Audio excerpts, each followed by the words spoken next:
This morning I just want to share the word of God concerning the establishment of family authority. Establishment of family authority. Kudhibitishwa kwa mamlaka ya familia. You know, sometimes we don't understand what is family unit. And that is the reason why many people, they are messing with their family, because they don't understand the setup of the family unit. If only you can understand how God set the foundation of this institution called family, you can be able now to uphold the covenant of God concerning the family unit, and now you can be able to enjoy everything concerning your family. Once you mess up with the setup of the establishment of family authority, you are messing up with everything. Glory be to God. I just want you to understand something as I teach this word this morning, that all the authority is invested in God and is delegated to human by God Himself. All the authority are invested in God and are delegated to human by God Himself. We may not know why God did this, but we know it's important for us to know God wants us to do about it. Maybe you don't understand why God delegated the authority to human being, but what we should understand is that God is so much determined for what we are going to do with that authority. Jina la Bwana litukuzwe. Let us read together in the book of Genesis chapter number 1 and verses 26. The Bible says, "Then God said, let us make mankind in our image, in our likeness, so that they may rule over the fish in the sea, and the bird in the sky, over the livestock, and all the wild animal, and over all the creatures that moves along the ground." Glory be to God. This is God Himself. When He was starting the family institution at the creation, akaona ni vizuri kuumba mwanadamu.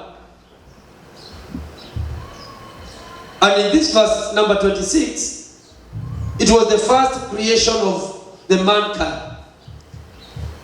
Wanadamu hawakuumbwa katika mwili huu ambao tuko nao wa kwanza, but they were created at first as spirit beings. Glory be to God. And in chapter number 2, utaona sasa wakifanyiwa udongo, na wakifanyiwa udongo alafu Mungu anapuliza from the nostrils, alafu wakawa viumbe walivyo hai. And then baada ya mwanaume kuumbwa akiwa wa kwanza, Mungu anaingia tena katika ndani ya mwanaume. Man was created from the ground, but women, they were created. Woman was created. Wakati mwanaume alipoumbwa, mwanamke aliumbwa ndani ya mwanaume. Bwana Yesu asifiwe. Na watu wale utakaoona wamejijaza, ndoa hii sio nzuri, sitaishi katika familia hii, anajijaza, anatoka katika ndoa, anaenda. It reaches a point katika maisha ya huyo mwanamke, anaanza kusikia kwamba I cannot do away without man. Na anaanza kusikia kwamba anahitaji kuwa na mwanaume katika maisha. Jina la Bwana litukuzwe. Are you getting me? So those who are in marriage, it is a privilege for you to be in marriage. Don't mess up with your marriage. Wacha kuona ya kwamba ninaweza kuishi peke yangu. It is not possible. Mwanaume aliumbwa kwa mfano wa Mungu na akaumbwa kutoka katika udongo. Lakini mwanaume akiumbwa, mwanamke aliumbwa ndani ya mwanaume. That's why wakati mwanamke anapoumbwa katika Genesis chapter number 2, mwanamke analazwa, anafanyiwa operation, anatolewa bavu moja, alafu hiyo ubavu Mungu anaitengeneza, anampatia mwanaume. Alafu mwanaume anamuita jina. Anasema huyu ni mwanamke, kwa maana ni nyama ya nyama zangu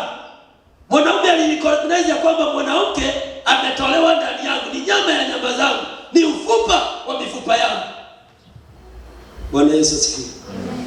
So when man was created as a spirit being, he was given authority to rule over everything. Every creation was subjected under the rule of a man. So it's very important for you to understand how God set the institution called family. He gave man the mandate of governance to rule over every creature. Kwa hivyo wakati Adamu alipewa mamlaka, vitu vyote vilikuja nyuma yake, akianziwa na mwanamke na watoto. They were subject to the authority of that man. Bwana Yesu asifiwe. And it's very shameful wakati mwingine tunaona kana kwamba baba zetu, sometimes wakati we as children tumeelimika, umesoma, umeenda vizuri, na mzazi hata hajui kuandika jina yake, hata ukimtumia message labda apeleke kwa jirani asomewe, unaanza kumkosea heshima, unaanza kuona kana kwamba asibu wewe uko juu zaidi. Wakati mwingine mama unafanikiwa katika kazi ya mikono yako kuliko mwanaume, unakuta mambo yote yanaenda sawa kwako, and you start gaining and earning more than your husband, na unaanza kumkosea heshima, unaanza kuona kana kwamba yeye ni bure, he means nothing in your life. Please, you are messing with the authority of God which was delegated to that man. Na hiyo ndio imesababisha we have so many generations ambazo zinaishi chini ya laana, kwa sababu watoto walifundishwa na mama zao. And when I'm teaching this, wanaume ni vizuri tuwe waangalifu sana. Utakuta ya kwamba we are too busy kutafutia watoto wetu na wake zetu, mpaka uwezi ukaenda visiting shule, uwezi ukajua mtoto alienda shule wapi, lakini una provide everything. Mama ndiye anachukua mtoto, wanaenda wanafanya shopping, wanalipa school fees. Sasa mtoto anakuwa akijua ya kwamba maminiwe maondo mothe, mama ndiye mambo yote. Alafu wakati ambapo mtoto ameenda vizuri, mama anaanza kuchochea mtoto dhidi ya baba. Si hata unajua ni mimi nilikuwa nashughulika na wewe shuleni. Si hata unajua school fees ni mimi nilikuwa nalipa. Si hata unajua. Sasa mtoto anawekwa madharau, anachukia baba yake, na mami, wacha nikuambie, no matter how smart you you don't have the blessings of your children. Hey, are you getting me? Wacha kuchochea mtoto dhidi ya baba. Hakuna wakati, hata kama baba huyo ni mjinga na toaga makamasi, ni yeye amebeba baraka za huyo mtoto. Glory be to God. Na wazee hapa tuangalie, especially young parents. Ni vizuri mwa waangalifu. Just associate yourself with almost in everything. Kile ambacho, just be concerned about everything concerning and around your children. Tuna watoto wengi ambao wanaishi chini ya laana, na ni wamama walikosa. Maana alichukua mtoto akamchochea dhidi ya baba. Sasa amedharau baba, haoni baba kama ni kitu. Na ndipo utakuta mama, mtoto akija nyumbani anakuja na kila kitu kidogo kikubwa, giri 20,000 anapatia mama. Alafu anakuja kwa mzee anampatia, town kumeharibika. Unajua kwanza safari hii corona ilikuja. Hapa mzee niko na 500. Mzee anaomba 500, anasema ya kwamba bolio ni okile, amenipatia 500. Mrembo alikuja amenipatia 500. Na mama amegongwa 20,000. Alafu wakati wamekaa hapo, mama anasema kwamba idhaangania baba fulani, si unakumbuka hakuna kitu fulani, ile 500 tena inachukuliwa. Jamani. We want to deliver our family from this mess. Ni sisi tumeingisha jamii zetu katika hili janga. Na kama you are here and you are behaving in such a manner, ukienda nyumbani unapea mama zake na unapea baba zake, na unahakisha mama umempea nyingi zawadi alikuwa na lipa school fees. No wako heni. Nani alikudanganya? How sure are you? Ni vizuri kuheshimisha waume zetu wanawake kwa watoto wetu. Maana regardless of your position in life, you don't have the blessings of your children. Huyo mzee, huyo jamaa ni yeye ako na baraka. Hata wewe mwenyewe baraka zako zinatoka kwa huyo jamaa, hata kama hana kitu, hata kama yeye hana kazi, he's not smart. Mwambie mdhuri wako, mume wangu, nibariki nikitoka nyumbani kwa sababu naenda kazini. Uanze kuona tofauti katika maisha yako. So God had already established the authority of the family. Na amepatiana vitu vyote in that family. All things are subject to man as the head of the house. Glory be to God. Number 2, after the creation, God began the process of giving man the spirit, the body, ili aweze kugovern the family. Alipoumbwa kama roho, alikuwa mwili. Alipoza alitengeneza udongo, alafu akaweza kupulizia ili udongo huo ubebe mamlaka. Mungu ametengeneza that pattern. Na ali-establish that pattern from the creation. And we should not defy the pattern. We should always uphold the pattern of God in our family. Na familia yote ambayo huwa ina uphold the pattern of God in their family, huwa wanaishi vizuri katika jina la Yesu Kristo. Jina la Bwana litukuzwe. The reason why jamii zinaishi chini ya laana ni kwa sababu God cannot contradict himself. He cannot go against his will. Na yeye alitaka mwanaume awe the head, awe ndiye aliye na mamlaka, the authoritative position in the family, and he cannot go against his will. Na wakati wote sisi tunaenda kinyume na waume zetu in the family, kinyume na baba zetu in the family. Wewe ni mtoto, baba anasema hivi, unamwambia leo tili ya dare mwana, sio wakati ule nilikuwa mtoto, sasa nimekuwa mtu mzima. Wewe unajitafutia laana. Huyo mzee hata kama umekomaa, hata kama umesoma na hajasoma, he is the authoritative position in the family. Na tunastahili kukubaliana na kile ambacho wanachokisema. Na hata kama sio kizuri sana, tunastahili come up to a consensus. Kuliko just to defy, you are supposed to reconcile with your father and you come up into a consensus. Ili sasa hata ya kukubalie. Hivyo unasema mwanangu nimekubali. Hivyo unasema mke wangu nimekubali. Jina la Bwana litukuzwe. So tumeona jambo la kwanza, the establishment of the family authority began from the creation. It was established from the creation. That is number 1. Number 2,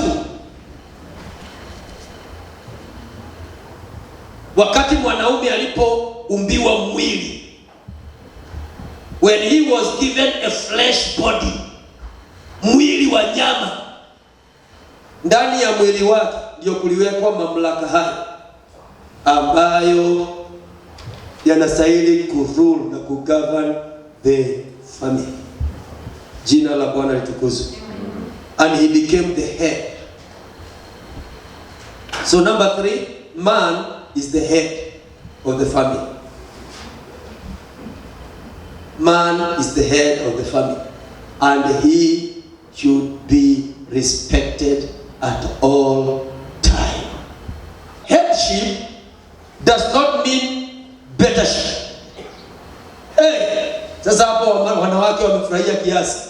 Headship does not mean that bettership. It simply refers to responsibility and a place of being answerable for the activities that goes on in our society. To be head is a responsibility, or to be answerable. All men are in a position of being answerable of everything that is going on, every activity that is going on in the society. Glory be to God. Mtoto akiharibika, mzee wacha kumwambia kwamba wewe toketi yanyo kwa wewe ni kama mama yako wewe. Mama yako huwa hakufunzi tabia.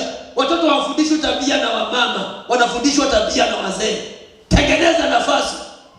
Be responsible enough as a man. Have time with your children. Talk to them. Wacha kuwa na that combined effort ya kuongea na wao. Na wewe mami wacha kuonyesha watoto ya kwamba baba yao ndio mbaya kwa sababu ndiye huwa anawarekebisha, ndiye anawatandika. Mtoto akigongwa from the living room akikimbia jikoni, mgonge mateke. Wapi rudi huko. Hata mkatengeneza mkamalizana na baba yako kwanza. Acha kumwambia sina kuambia mami. Kwamba ngoti modo. Acha. Ashalione nyama. Kwani alizaliwa na mnyama? Nataka kuambia mtoto sasa yeye ni nyama, ni mnyama. Kwani mnyama ameshawahi zaa mtu kweli? Let us be sincere. Mnyama ameshawahi zaa mtu? Si mnyama anazaa mnyama. Unaambia mtoto wa baba yake sio mtu wa... Si nikwambia huyo mtoto na njia nyingine wawe ni mnyama. Ugali inatokana kwa nini? Na ukitaka kujua, ugali is a mixture of flour and water.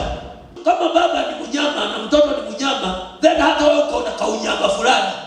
Sababu mtoto huyu ni combination ya wewe na huyu kimunyama. Hey, Bwana Yesu asifiwe. Hivyo ndivyo tumeletea watoto wetu laana, alafu tunabakia tukilia. Na ndipo unakuta ya kwamba watu wanaombewa, wanawekewa mikono, karibu wawekewe miguu, wanatiwa maji, wanatiwa mafuta. They are jumping from this servant of God to the other. Nothing is changing. Because already we have messed with the setup of family authority. Glory be to God. We need to reconcile with the authority which was given by God, or which was established by God in our family. Once we reconcile ourselves with that authority, mambo yote yataanza kuenda vizuri. There will be no push and pull in the family. All will be well in the name of Jesus. So if we want to heal our family, we must heal the family from the root cause. And the root cause, kwa sababu hata wewe ulilewa ukionyesha kwamba baba yako sio mtu. Na sasa wewe ukaanza kuonyesha kwamba hata baba ya watoto wako sio mtu. Na wewe mwanaume ulihesabu baba yako sio mtu, ukaganga up with your mother, ukosea heshima mzee. Alafu hapa ushinde ukirukaruka Yesu ni Bwana sijui nini. Mungu hawezi akaenda kinyume na matakwa yake. Kama alisema ya kwamba we should respect our authority, kwa sababu there is no any authority established here on earth kama sio Mungu ameweza kuipeana. Na hiyo ndio inatukula kama familia. Wengine hata sio mchawi. Wacha kushinda ukisema ati ni mchawi. Alikuwa ati yule mama aliniangalia vibaya wakati nilikuwa na wacha na hizo vitu. Ni sisi tumemess na mambo yetu. And we are supposed to reconcile.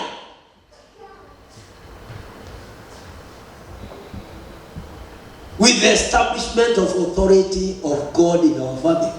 Katika jina la Yesu. Jina la Bwana litukuzwe. Na wazee tuache kutoa kichwa na kwamba unajua mimi ndiye. Na msiende ukalia wanawake mseme kwamba pastor alisema I'm the head. Nimekwambia kwamba big headship. Headship does not mean bettership. Maybe mwanamke anaweza. Kuna wanawake wengi ambao they are good manager of their family. Ukiona ya kwamba wewe unashindwa kukusanya pesa, ukizipata ruzi inaenda, hebu jaribu mke wako. Unakuja unamwambia hizi zote ndizo nimepata. Ukoda unataka tufanye nazo namna gani? Umwangalie miezi 6. Uone kama atakuwa amefanya kitu. Kama atakuwa amefanya kitu, muachie management, financial management nyumbani. Na wewe mami useme kama unajua mimi ninakuwa na utajiri yote ya hii familia. Ukicheza nitakwambia uende, mali yote ni mimi niko nayo kwa bank, wachana hizo vitu. Jina la Bwana litukuzwe. How many people today are dying? Na familia inabakia na umasikini na shida kubwa.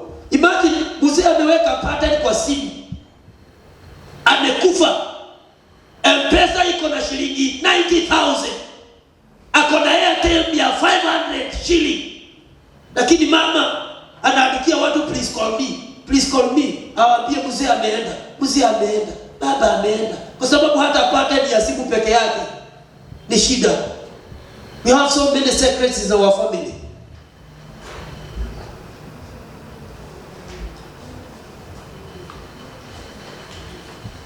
Those are the mess about before we sacrifice on Sunday. We are supposed to work out all these issues.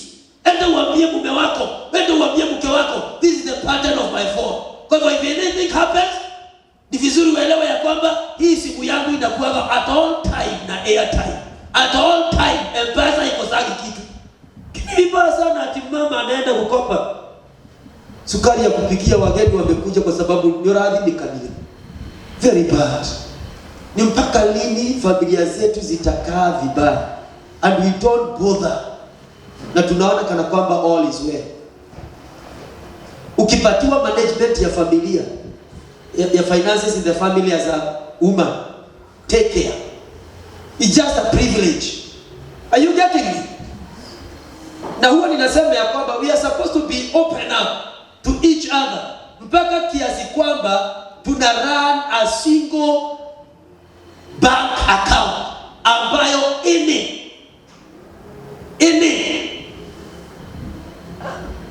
anybody in that family, wewe na yeye mnaweza cooperate that account. Ukienda unaweza toa pesa, mume wako akienda anaweza toa pesa, na nyinyi wote mnaweka pesa hapo ndani. Sio mume anaweka na zako haziko, nyinyi wote mnaweka hapo. Na wakati ambapo mnatumia, mnakaa chini mnasema ya kwamba let us do this and this. That is a very good family. The Bible says the family that stays together, the family that prays together stays. Imagine nyinyi ni couples mko kanisani, you pray together but you don't stay together. Mnakaa pamoja kwa sababu ni nyumba moja, but things you are doing different. Kila simu iko na pattern ya mtu. Hakuna mtu anafungua ya mwenzake. Na hakuna mtu, huwezi kuambia mtu ya kwamba wewe unitolee pesa pale, kwa sababu hata pin number utaki ajui. Very sad. So men, you should understand that some wives are very smart. Especially they have managerial skills. They can manage the family in a better manner kuliko vile ambavyo tunaweza kufanya. Just allow them to be head. It doesn't mean that you are better than her. Just understand your wife. Wife, understand your man. Let us have balance in our family so that we may be able to live in harmony and in peace. Am I talking to somebody? Glory be to God. So don't gang up with your children against your man. You are creating a vacuum that will be used by the enemy to bring your family down. Jina la Bwana litukuzwe. Bwana Yesu asifiwe. Are you getting me? So it's very important for us tutengeneze mambo yale yote yako katika familia zetu katika jina la Kristo Yesu. Glory be to God. And that's why hata wakati Adam na Eve walifanya dhambi, Mungu alipokuja aliaddress nani? Aliaddress nani? Ni nani alikula tunda alafu wakaonekana wakiwa uchi? Si mama alikula tunda na bado aliona akiwa sawa, si kweli? Lakini alipopelekea Bwana akakula. Biblia inasema wakajiona wako. Kumaanisha nani alikuwa amepatiwa mamlaka ya hiyo familia? Ni nani ambaye is an eye opener in that family? Man is an eye opener of the family. So mtoto wa wazazi wako, baba akikwambia this is not right, think right. Kwa nini ameniambia hivi? Mama atakuona wakati kisaburi fulani, unakaa kisaburi fulani na anaona kana kwamba ni sawa, lakini mwanaume anaona sio sawa. Wakati anakuambia this is not right, hebu jiulize, kwa nini mami hakuniambia na baba ndiye ameniambia? Because man is an eye opener of a family. Wakati Adam aliletewa tunda akakula, hey!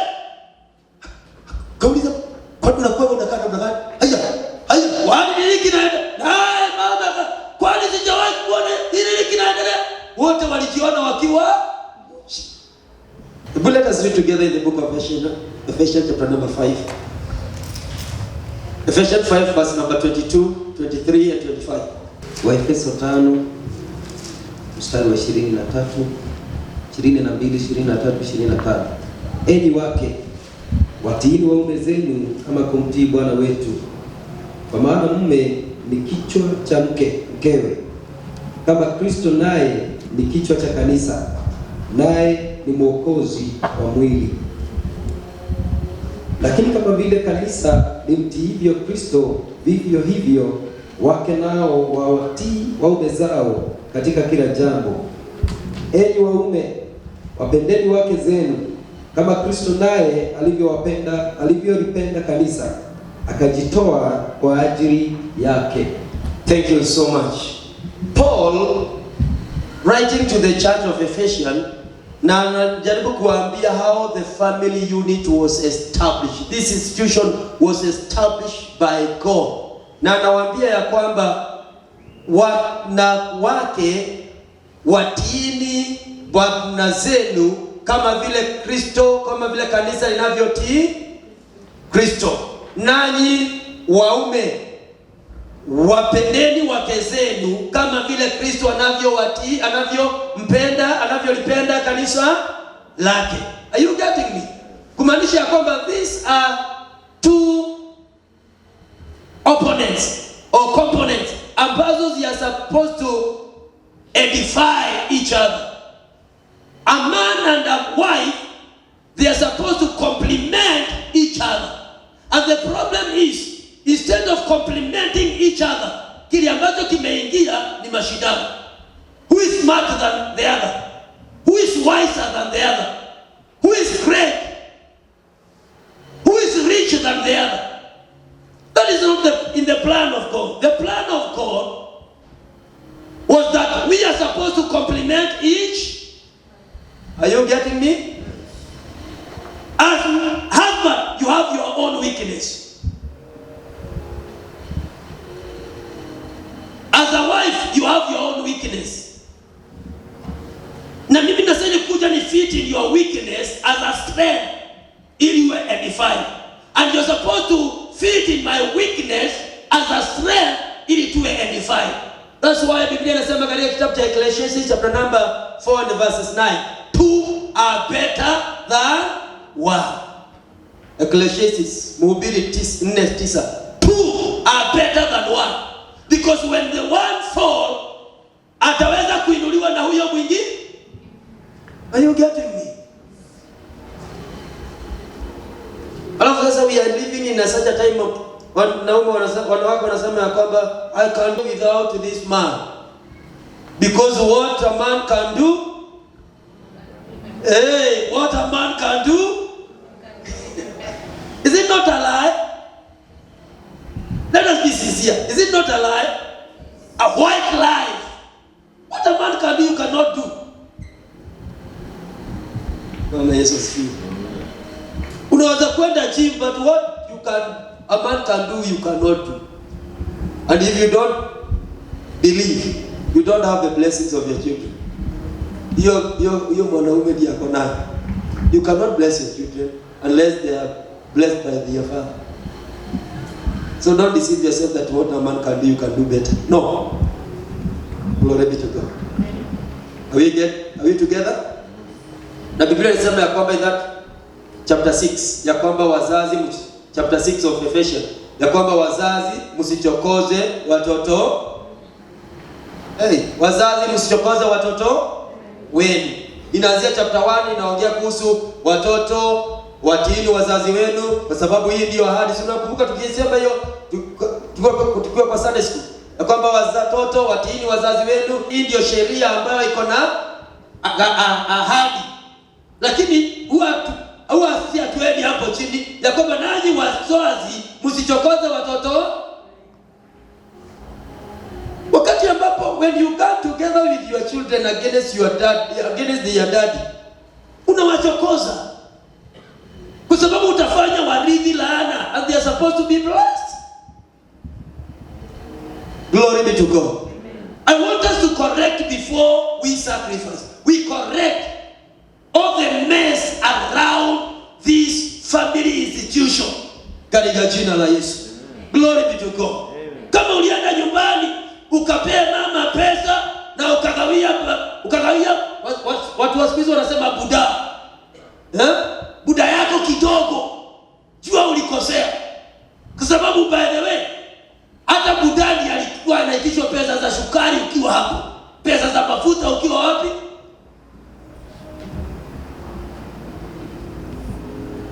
Alafu yule ambaye haitishwi ni yeye anaitisha, umemwachia nyingi.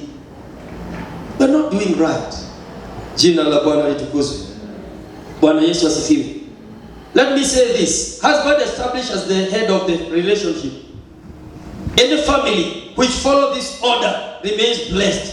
Any family that follows this order, ya kwamba our husband is the head, your father is the head of that house, and you are subject to the authority, to his authority, or under his authority.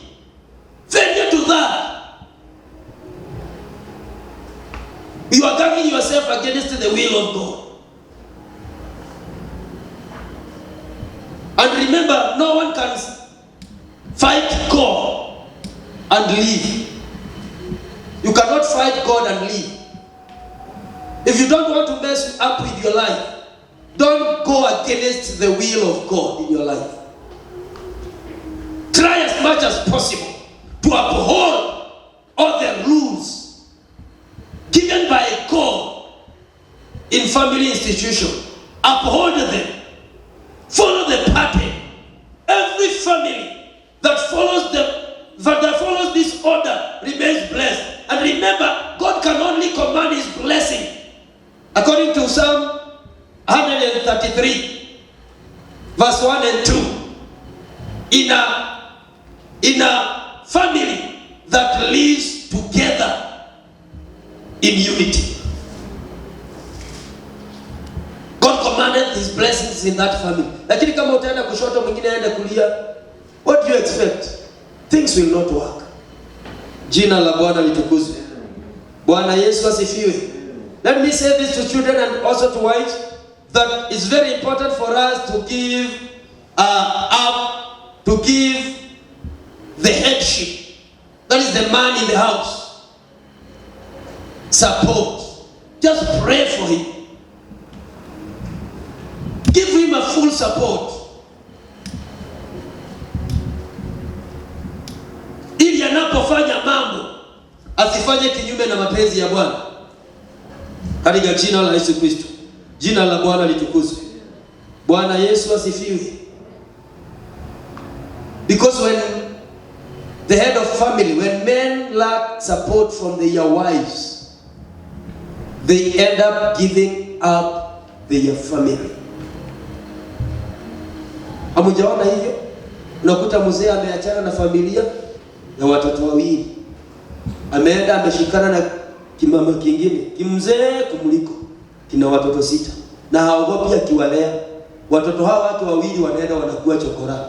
Ni nini kilifanya huyo mama mzee atoke nyumbani? Uliza mama, atakwambia kama ataweza kuongea ukweli. Kwa sababu when a man lacks any support from his wife, he will give up on his family. Na ki give up on his family, mambo yataharibika. Jina la Bwana litukuzwe. Are you getting me, church? Are you getting me, church? Let me say this very quickly. We need to support each other in the family. As a wife, support your husband. As a husband, support your wife. And also as a parent, support your children. Hey, are you getting me? Support your children wholeheartedly. Make sure you caution them to follow the right path. the fry channel. Correct them wherever they are doing wrong. Raise them according to the word of God. And you will establish them in the blessings of God as your offspring. Na utafurahia maisha yao katika jina la Yesu. Bwana Yesu asifiwe. There is this mess that is going around. Na ndio imefanya familia nyingi zikae chini ya laana. Unakuta ya kwamba kuko na what we call dhambi za incest. You know incest sin? Watu wale ambao ni wa familia moja wanaonana kingono kwa pamoja. Utakuta mwanaume dada ya bibi yake amekuja, anamkondolea macho, anaanza kulia. Kwani kwa hiyo familia kulikuwa na mtu mwingine?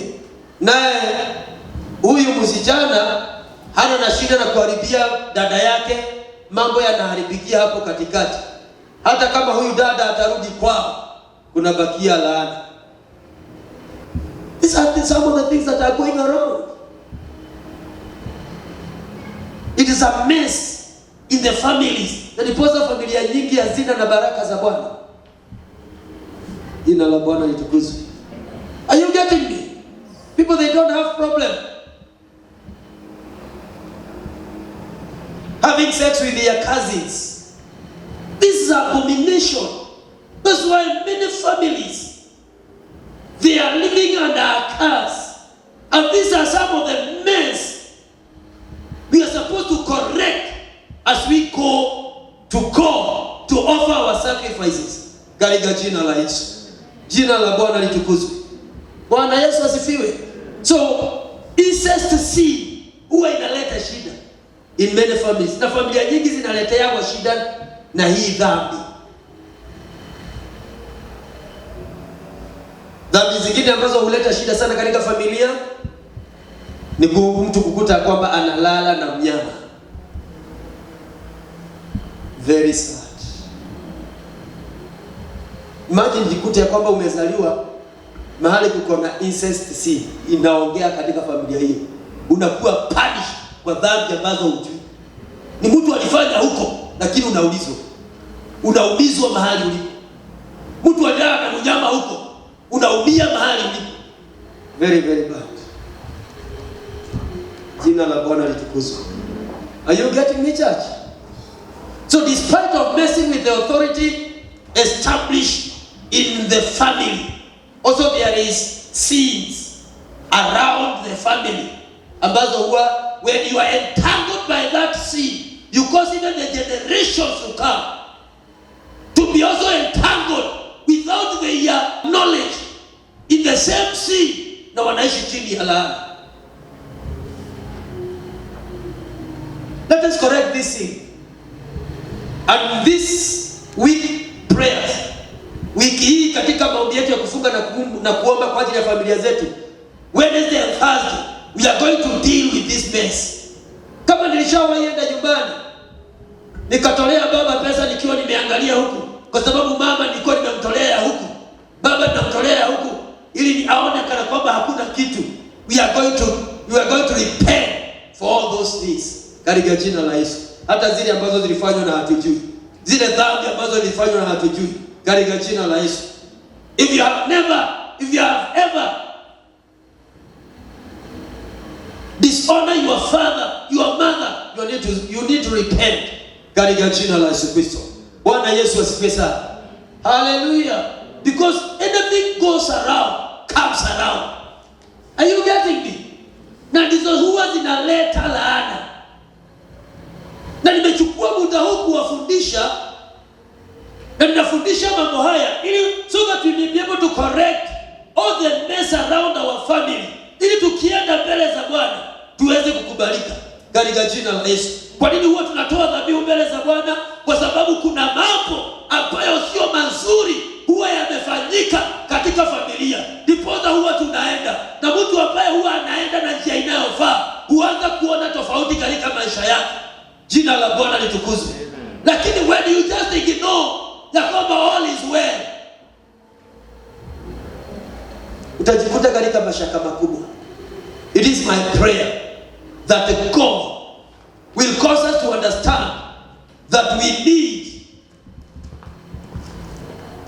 the grace that will establish our family, and God cannot release, there cannot be the outpouring of that grace if we have not corrected the mess around our family. We need to correct this mess katika jina la Yesu. Jina la Bwana litukuzwe. Are you getting me, church? So the time has come for us to acknowledge that God is the one who established the authority of the family. Na hatuwezi kubadilisha kile ambacho Mungu amefanya nini? Ameweka. And we cannot go against God's will, because God cannot contradict himself. Simama juu na miguu yako. Ambia Bwana ya kwamba nisamehe kila uovu na dhambi ambazo nimetenda kuhusiana na familia yangu katika jina la Yesu Kristo. Nilikosa kuheshimu baba, nilikosa kuheshimu wazazi. Mwambie Bwana kusamehe. Ambia Bwana kukumbuke katika jina la Yesu Kristo. Ainue moyo wako tena katika jina la Yesu Kristo. Just have a moment of repentance. Ambia Bwana nisamehe. Nikumbuke Bwana kila eneo ambalo nimekosea, mambo yote niliyoyafanya ambayo hayakuwa ya haki katika maisha ya wazazi wangu, naomba unisamehe Bwana katika jina la Yesu Kristo. Whatever I did against my mother when he was alive, against my daddy when he was alive, I repent all those sins in the mighty name of Jesus Christ. Chochote nilichokitenda hata kwa wale ambao ni wa umri wa baba yangu na mama yangu, ninaomba unisamehe. Kukosea heshima Bwana, ninaomba unisaidie katika jina la Yesu Kristo. We are crying out, oh my God, for your help. Ni wewe peke yako unaweza kutusaidia, ni wewe peke yako unaweza kutukumbuka. Tusaidie kama kanisa, tuhurumie kama kanisa katika jina la Yesu Kristo. Wewe ni mwaminifu Bwana na hakuna kama wewe katika jina la Kristo Yesu. Hebu inua mikono yako juu. Weka mikono yako juu, sema Bwana Yesu, naomba unisamehe dhambi na makosa yote ambayo yananena katika maisha yangu. Wewe ndiye uliyepeana mamlaka ya familia. Nisamehe Bwana mahali sikuyatii, na chochote ambacho kimeendelea katika maisha yangu kutoka katika ukoo wangu, dhambi nilizozirithi, naomba unisamehe na unikumbuke. Kuanzia leo nipe neema ya kurekebisha makosa haya ambayo nimeyatenda dhidi ya mapenzi yako katika familia yangu. Kwa jina la Yesu naomba nikiamini. Amen. Tupatie Bwana sasa makofi katika jina la Yesu.